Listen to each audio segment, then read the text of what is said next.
अस्सलाम वालेकुम। Welcome back again. आज हम 10th कोर्स के जो फर्स्ट टॉपिक है, जो पहला चैप्टर है, उसमें हम केमिकल इक्विलिब्रियम के बारे में पढ़ते हैं। आज का जो हमारा जनरल टॉपिक है, जो पहला चैप्टर का की हेडिंग है केमिकल इक्विलिब्रियम, उसको पढ़ने की कोशिश करता है, समझने की कोशिश करते हैं what is chemical equilibrium and what equilibrium literally means. तो केमिकल इक्विलिब्रियम की डेफिनेशन हम यूं पढ़ते हैं, when the rate of forward reaction become equals to the rate of backward reaction is called equilibrium, chemical equilibrium. यानी कहीं ना कहीं हम डीलिंग करते हैं एक रिएक्शन को फॉरवर्ड और बैकवर्ड रिएक्शन जब आपस में उसके रेट्स बराबर हो जाएं तो उसको हम केमिकल इक्विलिब्रियम बोलते हैं। इसको हम बाद में डिस्कस करते हैं। आइए सबसे पहले पढ़ते हैं इक्विलिब्रियम क्या है। तो इक्विलिब्रियम जो वर्ड है, उसका असल में जो मीनिंग है, जो मतलब है, उसका मतलब है स्टेबिलिटी। यानी अगर कोई भी चीज, कोई भी सिस्टम यूनिवर्स में इक्विलिब्रियम में है, इट मींस वो स्टेबल है। तो स्टेबिलिटी अमूमन दो तरीकों से गेन की जाती है अकॉर्डिंग टू इक्विलिब्रियम। या तो वो सिस्टम स्टैटिक में होगा, ऐसा सिस्टम जो कि बिल्कुल ही रेस्ट में हो, स्टेट ऑफ रेस्ट में हो, वो हमारे पास स्टैटिक इक्विलिब्रियम में होगा। यानी इक्विलिब्रियम के दो टाइप्स हैं, एक स्टैटिक इक्विलिब्रियम है, एक डायनामिक इक्विलिब्रियम है। स्टैटिक इक्विलिब्रियम जहां पर बॉडी जो है वो बिल्कुल रेस्ट में हो, मोशन ना शो करता हो, जिसका मोशन जो है वो जीरो के बराबर हो। फॉर एग्जाम्पल, मेरे पास ये एक टेबल है, उसके ऊपर एक बुक पड़ी हुई है, तो वो बुक जो है उसकी मोशन बिल्कुल जीरो है, रेस्ट में है, तो वो कौन से इक्विलिब्रियम में है? स्टैटिक इक्विलिब्रियम में है। यहां पर डायनामिक इक्विलिब्रियम में एक और टाइप है, डायनामिक केमिकल इक्विलिब्रियम की डायनामिक इक्विलिब्रियम। तो dynamic equilibrium, the equilibrium establish when a body possess motion without change in its outcome.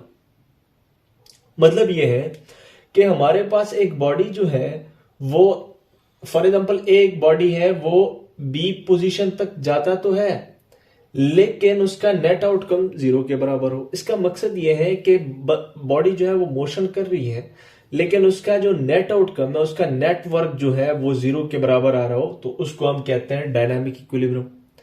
अब देखते हैं डायनामिक इक्विलिब्रियम का केमिकल इक्विलिब्रियम के साथ कौन सा रिलेशन है। ये बड़ा इंपॉर्टेंट है। देखें,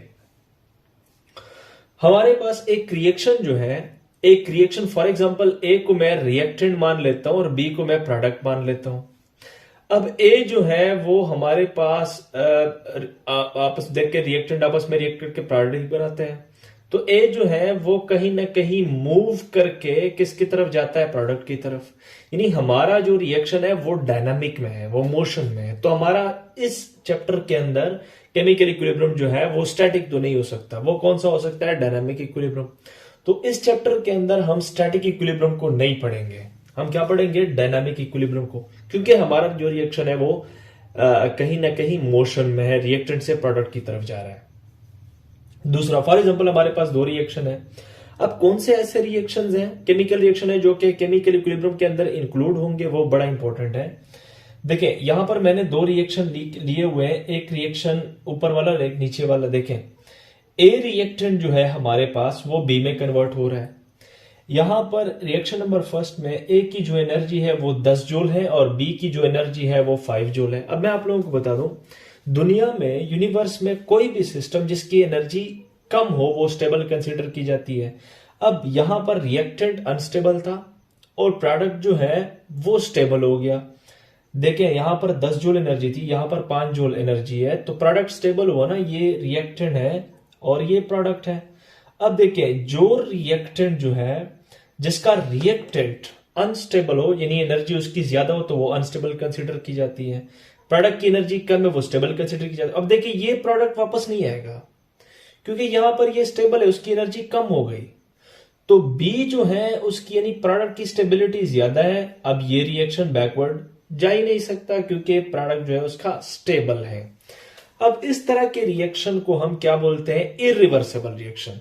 ऐसे रिएक्शन जो सिर्फ एक ही डायरेक्शन में जा रहे होते हो, उन रिएक्शन को हम कहते हैं इरिवर्सिबल रिएक्शन। उस पे मैं एक अलग वीडियो बनाऊंगा, इंशाल्लाह आप लोगों को और भी समझ आ जाएगी रिवर्सिबल और इरिवर्सिबल रिएक्शन।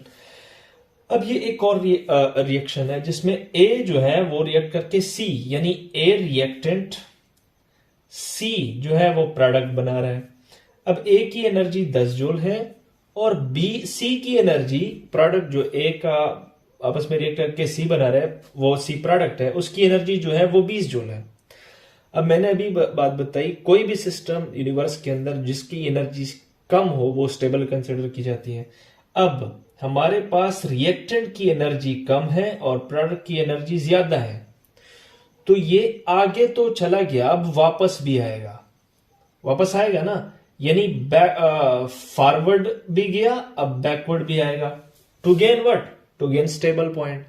अब ऐसे रिएक्शन जो कि फॉरवर्ड भी जा रहे हो और बैकवर्ड भी जा रहे हो, यानी जिसका रिएक्टेंट जो है वो स्टेबल हो काफी प्रोडक्ट से, इन रिएक्शन, अब देखें ये फॉरवर्ड तो गया ना खुद, कोई फोर्स लगा के कोई भी कंडीशन लगा के फॉरवर्ड चला गया, वापस भी आएगा।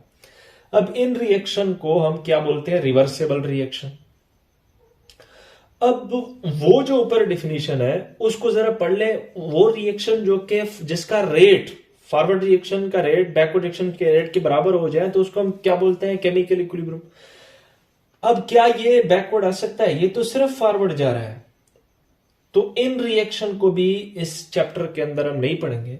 ये रिएक्शन जो है ये फॉरवर्ड भी जा रहा है और बैकवर्ड भी जा रहा है। अब केमिकल इक्विलिब्रियम का क्या मतलब हुआ, देखिए फॉरवर्ड रिएक्शन अगर फॉर एग्जांपल 10 सेकेंड के अंदर हो रहा है तो बैकवर्ड रिएक्शन भी 10 सेकेंड के अंदर हो रहा हो। अगर किसी रिएक्शन के अंदर इस तरह की कंडीशन मेंटेन हो जाए जिसका फॉरवर्ड भी सेम टाइम में और बैकवर्ड भी सेम टाइम में हो रहा हो, तो उस रिएक्शन को हम बोलते हैं रिवर्सिबल रिएक्शन।